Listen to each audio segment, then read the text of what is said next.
Yo, what is happening, Doink Discussers? It's your man, Drew Dapps, coming at you with the new one. This is the podcast that pushes you to be the best version of yourself, reaching your highest potential. Let's get right into it. Yo, ladies and gentlemen, Doink Discussers, welcome back to the podcast. Today we have a very special interview.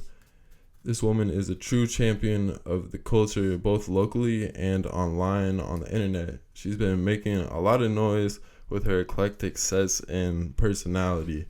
So without further ado, welcome Magda Halina to the show. Mags, how you living? Living pretty all right, considering the circumstances. Yeah, I feel that. Well, how is your 2021 been treating you so far? Are you a New Year's resolution kind of person, or how you feeling about that? So far so good. I'm not necessarily. I just kind of go with the flow, and I just think about like what's right in front of me. What do I have to tackle in this moment? And I think for me that's been the best. Yeah, that's a cool approach to it. I think that like taking it day by day is important.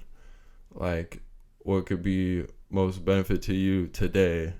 I think that's a good way to like make the most of what you got going on. Well, that's what's up. So I like to start out these interviews by asking like, what's your comic book number one story? You know what I'm saying? Like, what's the origin of your music project? Like, how did you get involved in electronic music and playing out and all that kind of stuff? Yeah, so I actually started by like 5 years ago. I was singing in like a blues band with my brother. My family's always been very musically inclined. So I always grew up around my brothers who were constantly playing music and jamming, and I would pop in and sing here and there, and I did musical theater in middle school and stuff. And I never took music too seriously as something that I wanted to do.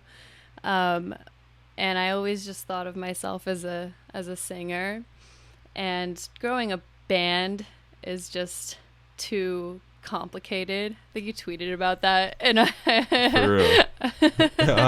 Straight and up. so it just never seemed like a realistic situation. So I had other goals, but I went to one of my first raves. I think it was Lightning in a Bottle, first festival rave or whatever. For sure. And I discovered house music and electronic music and the whole culture around DJing, and I was just infatuated with it. And I think it was about 4 years ago. My 4-year anniversary just passed. 4 years since I unboxed my first DJ controller and downloaded actually FL Studio is how I started too. So I simultaneously taught myself how to DJ and produce, and I was like, I could be a one-man show. I don't need a band. I don't need anybody else. I love it. Yeah. I love it. For sure. Well, that's cool that you mentioned your upbringing, because I was actually like in a very similar situation. My brother was like a jazz guitarist, and he was like serious about being able to teach lessons and like make an income off his music. So he was taking his like profession really seriously, and like his musical ability like rubbed off on my dad as well, and he started playing guitar. So we were all jamming, like we were all like playing songs around campfire when we went on trips and stuff. So I think that it is really like infectious, like you said. Like it kind of like becomes embedded in you, like the music is within you for sure. And even when you're kind of developing your taste and being exposed to different genres and figuring out who you are musically, like it all adds up, you know. Yeah, it's totally in your blood, and you're heavily influenced. Straight up. When I think it's appropriate for you becoming a producer eventually, because like you said, when you're jamming, like it's kind of like you just fit in whatever is needed, like whether it be singing or like playing along with the little triangle or like doing some kind of percussion or like playing bongos, all that stuff. And I feel like that's why I eventually landed on producing as a passion as well, just because like I was exposed to doing so many different things. So that's awesome. And you said that you were involved in some music stuff in school. Was that like in high school that you did the theater thing? It was more in middle school. Yeah, I played like Alice in Wonderland and some musicals, and I always enjoyed singing, but I never saw myself as anything else. And then I was jamming percussion with my brother one day, and he was like, "You got something." And I was like, Hey. "What are you talking about?" He's like, "Dude, no, like you got the rhythm, you've got something. I bet if I taught you some guitar, like you would learn." And sure enough, he taught me some guitar. I was picking it up quick, and he's like, "Dude, you can learn how to play instrument. You can do more. You can do more." And that's what inspired me, honestly. Yeah, I mean, if you remember that vividly, then it must have been like a defining moment for you. So, shouts out It really to your brother. was.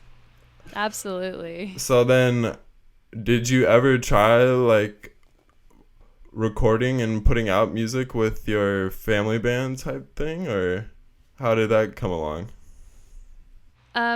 Well, me and my brother, before I started learning how to produce, we would record covers in Ableton and I would just sing. So I was already kind of exposed to like recording and how creating an arrangement in a DAW sort of worked.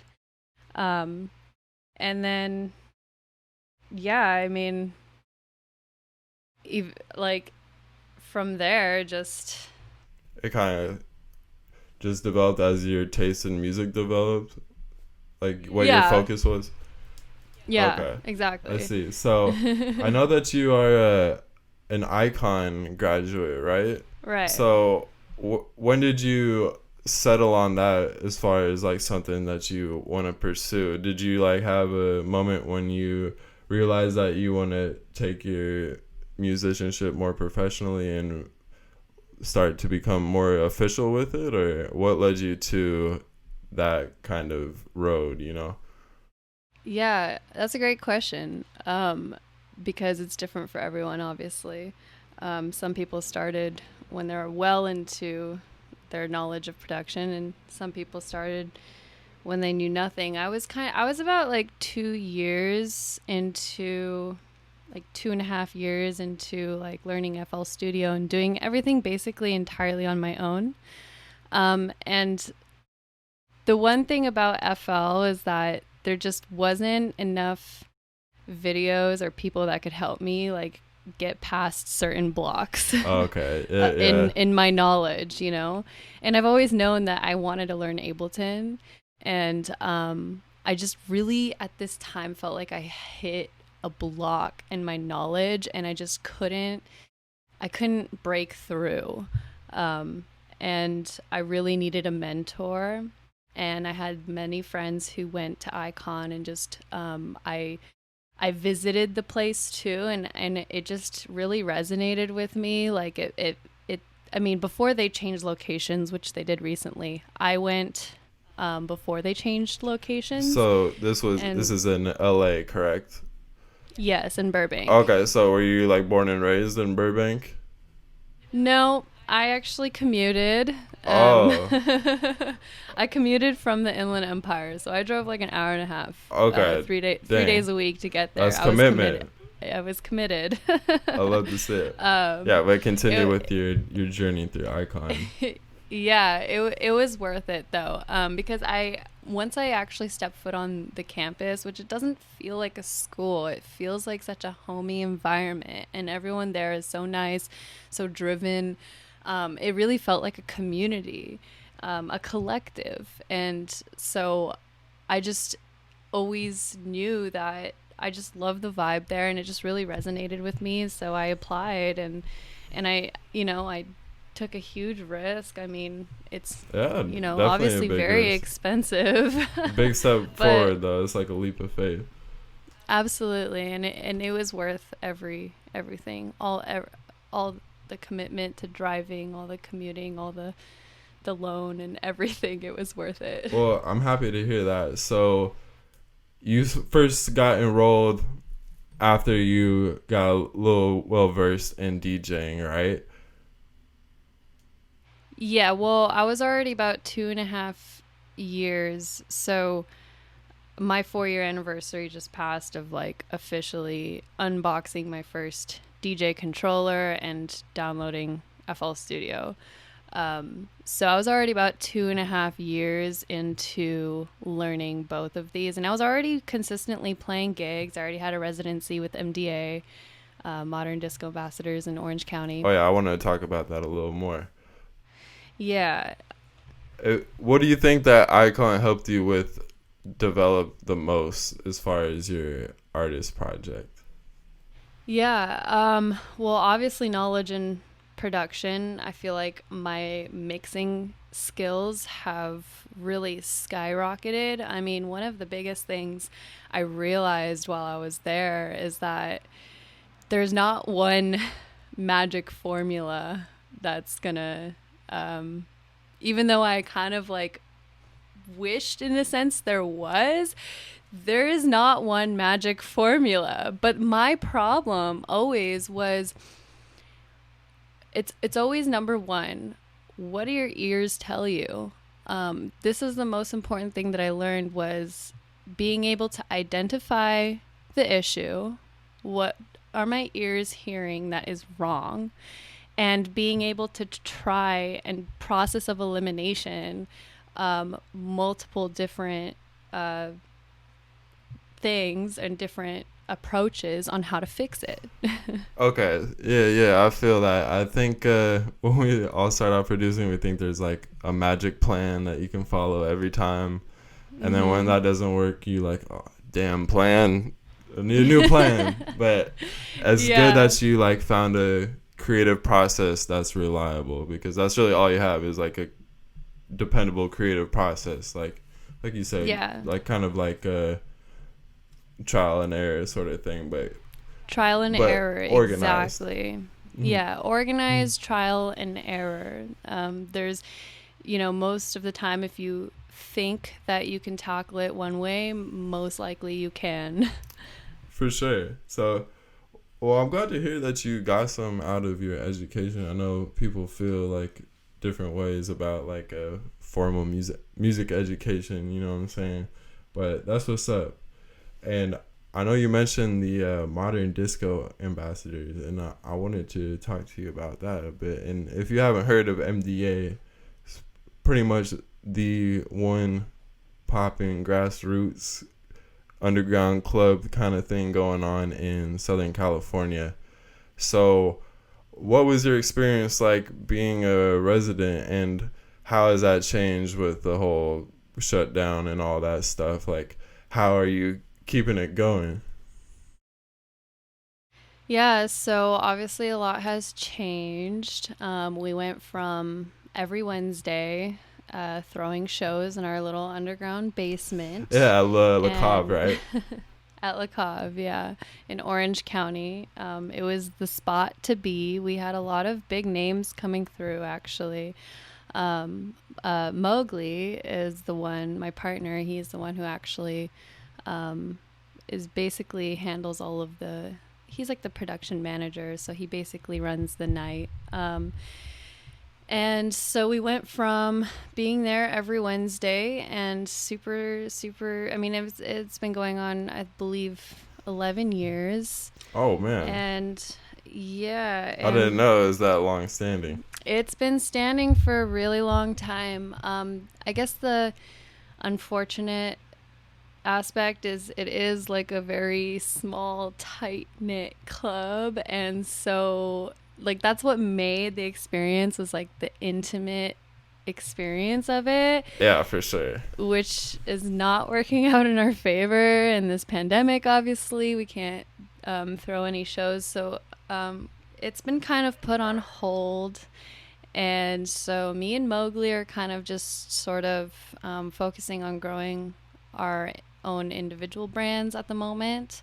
But MDA, of course, always has a place in my heart, and we're really, really, really hoping that Le Cave survives too. And it's just there's so many so much unknown kind of just floating above us until it kind of clears up. We don't really know for sure what our fate is after this. So Yeah, I feel that things are uncertain, especially for venues, which is sad. So keep Le Cave in your prayers, everybody.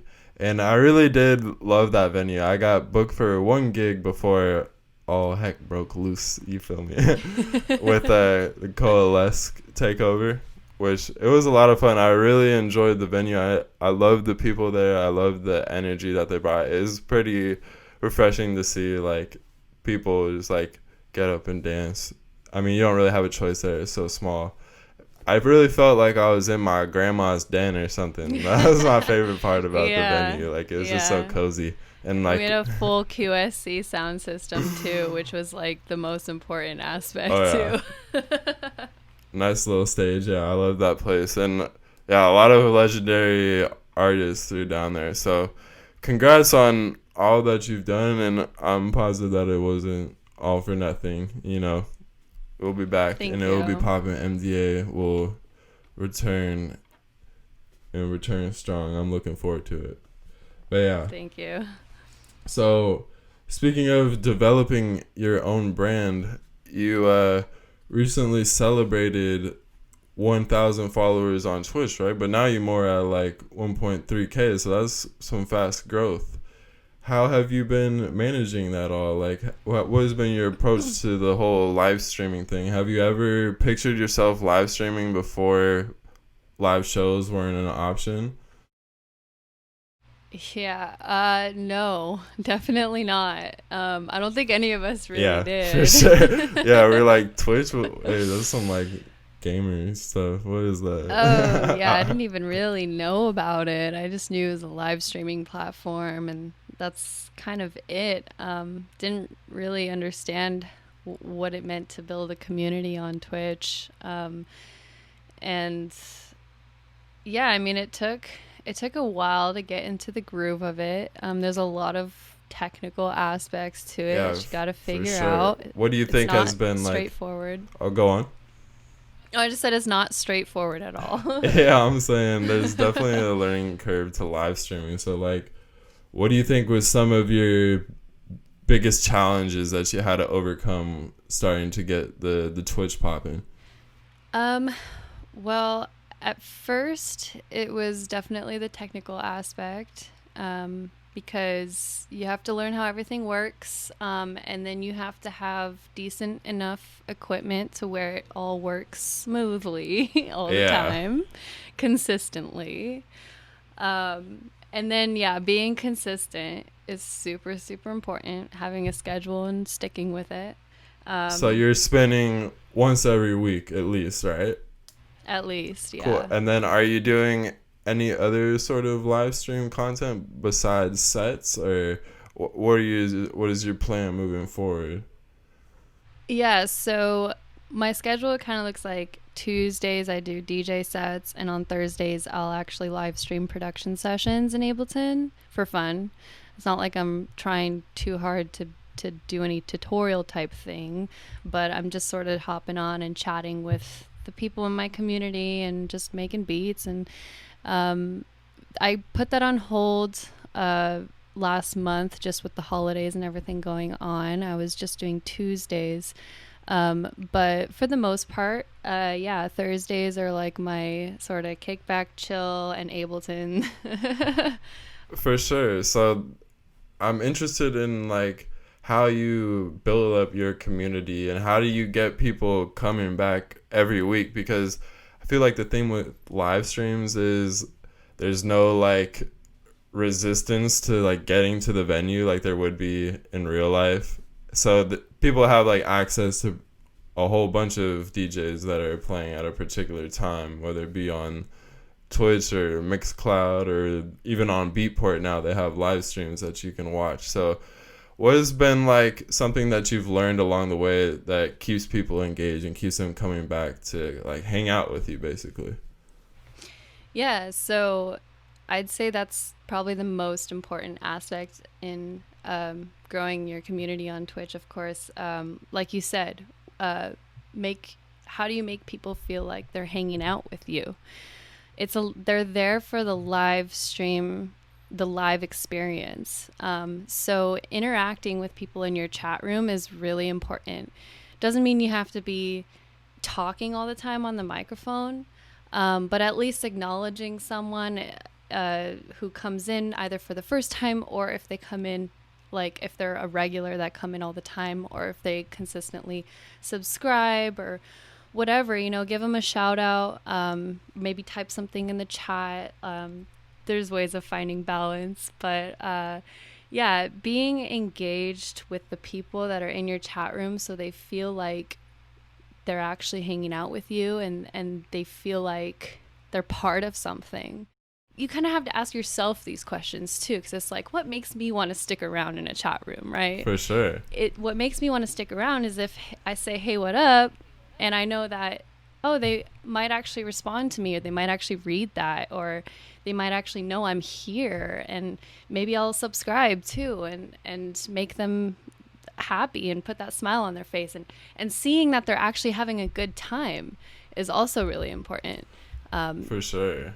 Yeah, and your personality gotta be like infectious and gotta bounce off your positivity. But yeah, go on. You just have to be your total natural self. It's very obvious when you're putting on a front. No one likes it. That's what's really cool about Twitch, is that it's unlike Instagram, YouTube, or anything of that aspect. It's all about right here, right now. This is me. You're getting nothing but who I am, and it's unfiltered, completely unfiltered. And that's what's so cool about it. That's what makes you feel connected to the person that's streaming. And building a community, like, if you want to build a community, you have to be part of the community, and you have to give back to the community. You can just pop on and stream every week, but it does you so much more benefit also being a supporter yourself. Like, figure out who are the people in, because there's like different industries on Twitch. There's like a house music industry, like you said, Beatport, Dirty Bird, Desert Hearts, all these different other like communities are really communities within one large community. So you have to figure out who are the other streamers in this community, and who else can I support and give back to, because it all comes back around. That's what's so cool about it. Yeah, for sure. So I like how you mentioned like gotta support your peers as well and be a part of like the greater community. And I've noticed that you've been getting picked up by these bigger outlets. Like, you recently played a Desert Hearts live stream, right? And that was playing to like upwards of like a few thousand people, right? Or how many? Yeah, well, me and Mowgli, we did a takeover twice, actually. Okay, 2 times. Shout out Desert Hearts. For real.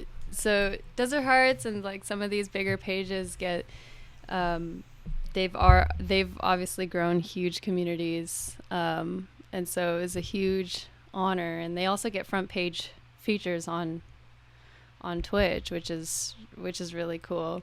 Yeah, so definitely they get upwards between 1 to 10 to 15,000 people watching sometimes. It's super epic. Yeah, that's definitely like, it's super epic, but at the same time it's definitely a different, it's almost harder to like take it all in than like 10,000 people in front of you in an auditorium, Yeah. So how did you feel in that insane. moment? Did you feel like nervous, like you would, like I might be if I was in like a big auditorium?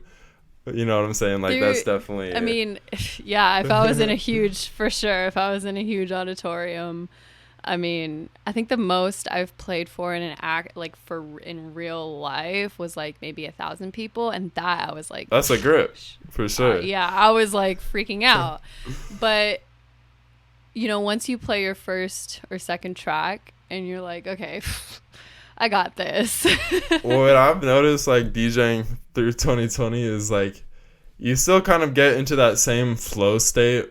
Like you said, after the second, third track, and you're in the zone, like time just moves by super quick, and you're just like doing your thing, and you're not too fazed by who's watching or what's going on around you.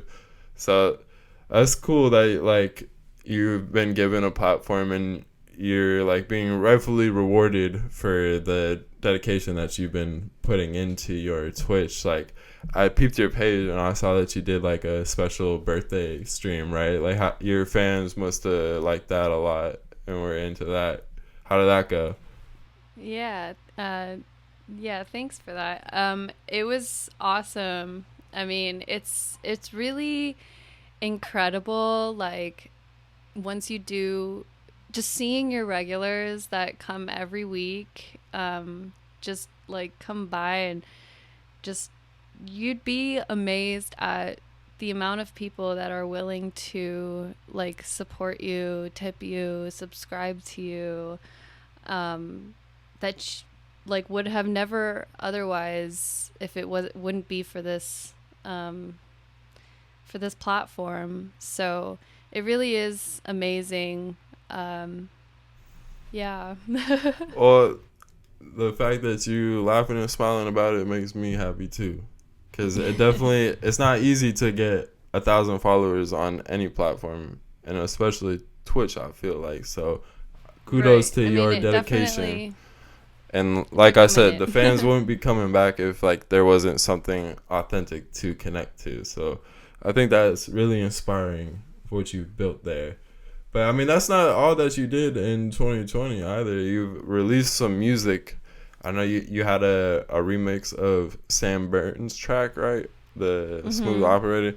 And yeah, I liked that tune a lot because I feel like it definitely is accurate of what your bio says, like either deep and funky or hard-hitting tech house. I feel like it was a nice mix of the two. Yeah, but totally. It's cool that you like are holding on to your roots. Like you said, growing up, you're into like the blues and funk and that kind of stuff. And I like how you're like holding on to that as part of your identity. That's what's up. So speaking of your original music, though, have you got any plans for releases this year, or are you gonna be doing like more vocal features or more production, or what do you have planned? Yeah, so I am currently finishing up 2 official remixes that should be dropping either like next month. One of them might be dropping at the end of this month, and then another one next month. And then, of course, I am working on a lot of original tunes as well. And I'm kind of in a place right now where, like, I want to grow a catalog that I'm very proud of. And I kind of, like, if it's an original piece of work, I might just be like self-releasing mostly this year, unless it's a remix, or unless obviously like some really dope opportunity happens to work out, which it does. But I think my main focus is going to be self-releasing and just figuring out a way to own 100% of what I do. I mean, maybe not 100%, but I want to try to hold on to as much ownership as I can, especially seeing what I can do, like you said, with Twitch and grow a community. I think I'm fully capable of being able to own everything that I do. That's smart. I can tell you a icon grad. Did they teach you about business at all? Like, definitely, there is a whole all year we learn about business. Okay, so and that's definitely a huge aspect of it that we learn. Yeah, retaining like as much ownership as possible is huge, and especially when you have dedicated fans that are like willing to support what you do. Then if you can hold on to all of that support, then that goes a long way to help you. So that's smart, and you have more control over it. So I'm looking forward to seeing those self-releases. But I'm hyped on that you're getting more remix work as well. I've been dropping a lot of original music, but I just now got like my first official remix work. So I'll have some remixes coming out early this year as well. So I'm happy that we can share that. That's what's up. Awesome. We got that in common. Yeah. For sure. Yeah. Now, what is your approach to remix work like? I know every artist kind of like attacks it differently. Was that something that you learned in Icon, or something that you taught yourself how to do remixes? We definitely had a lot of remix projects where they gave us stems and we had to remix them in a certain way, had certain requirements. Okay, like kind of like homework assignment, do a remix. Yeah. But I mean, I was doing some for fun bootlegs and remixes before that as well. So. Oh yeah.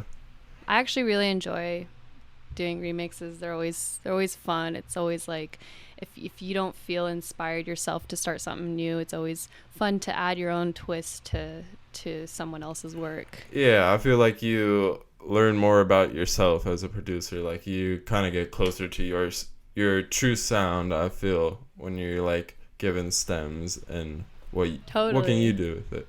Yeah. Also, so for me at least, I feel like can't listen to the original song more than once. I just want to get straight to the remix. Yeah, otherwise it gets stuck in your head, you know what I'm saying? Right. Absolutely, for sure. And then you can enjoy the original song after you finish the remix. Like enjoy the whole pack all together. Yeah, and there's like finding that balance of like putting your own twist on it and also honoring the original work. Yeah. And not like messing with it so much to the point where it's like almost unrecognizable. It's like you got to find that balance of you got to still honor like the original piece. Yeah, for sure. And I think that's what makes a good remix. Oh yeah. So just off the cuff, what's one fun fact about yourself that nobody knows? Oh man. Sorry to put you on the spot. That's what I said. I'm so bad with these kinds of questions. Well, I feel like the Okay, well, I wouldn't say nobody knows this, but most people don't know that, like, another, like, one thing that, and I'm sure you can respect this, I'm starting to learn how to roller skate, which has been a huge,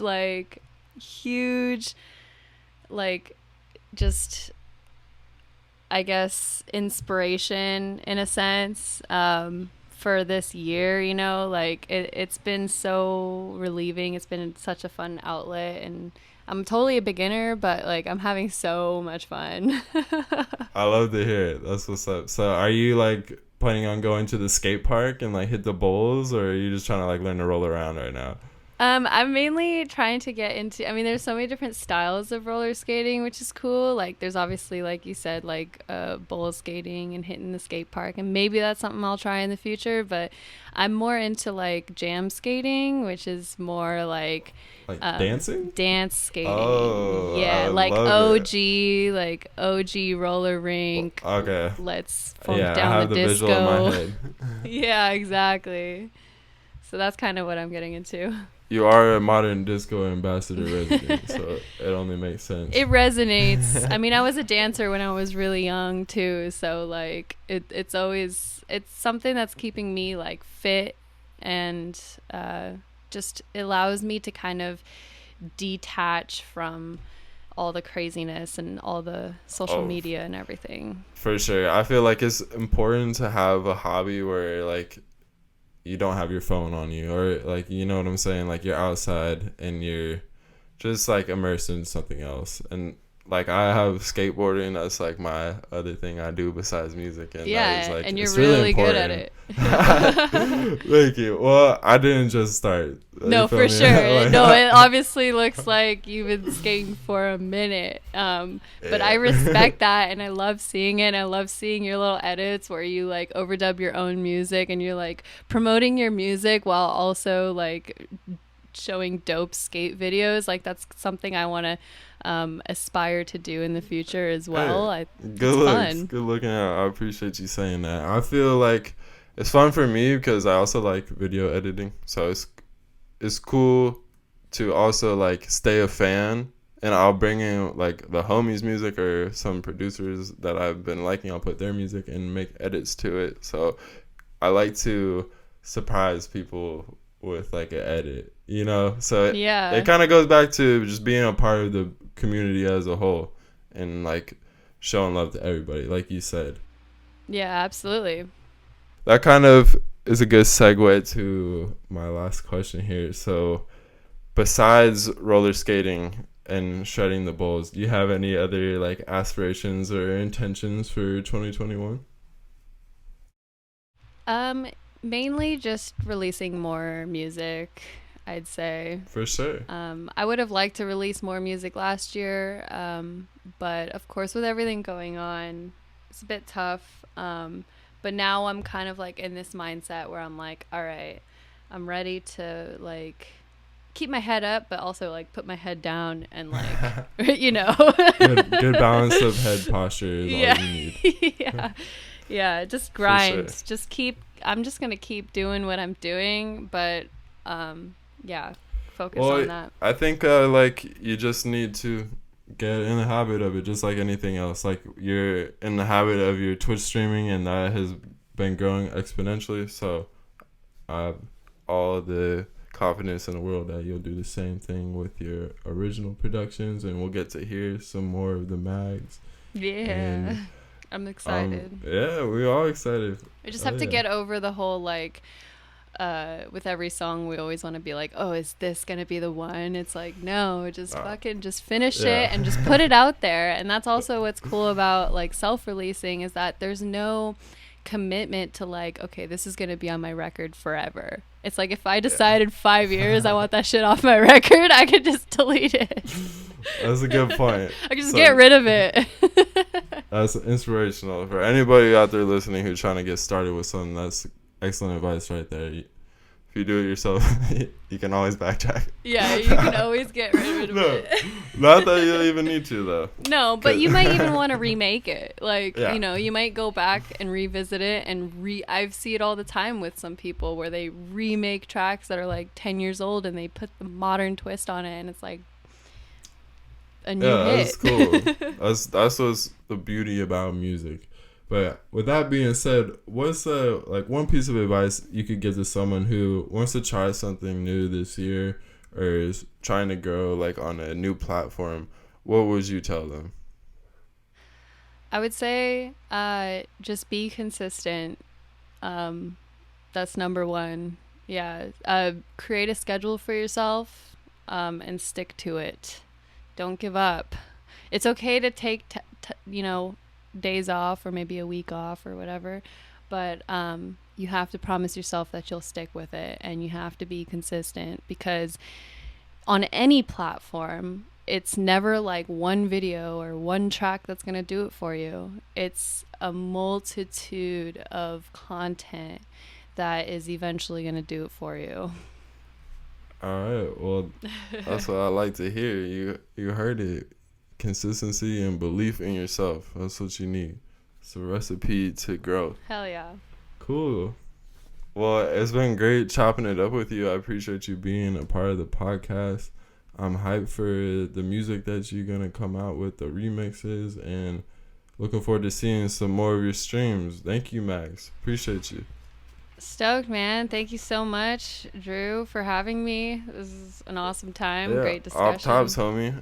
And looking forward to to the rebirth of the MDA at La Cave. Hopefully. Yeah. We won't be back there in my grandma's den vibing. Yeah, hopefully. All right, for sure. Cool. All right, good look late. So there we have it. Interview with the one and only Magda Halina. Hope you guys enjoyed it. I definitely enjoyed chopping it up with her on the show. She had a ton of great wisdom to share, especially for people who's trying to get out on a new platform, trying to build a community. And I think that her positivity really radiates, and it gets me inspired, and I hope it does to you as well. Good looking again on tapping in, and a special shout out to all the contributors who keep interviews like this going, who keep the Doink Discussion podcast coming on strong every week. Good looks to all of you. If you want to become a contributor, you can do so at the link in the description of this podcast. If you do that, you will be a Camp Dappington VIP for life. I can promise you that. But anyways, good looking, fam. Stay up, stay positive, and stay rare. We'll catch you next time.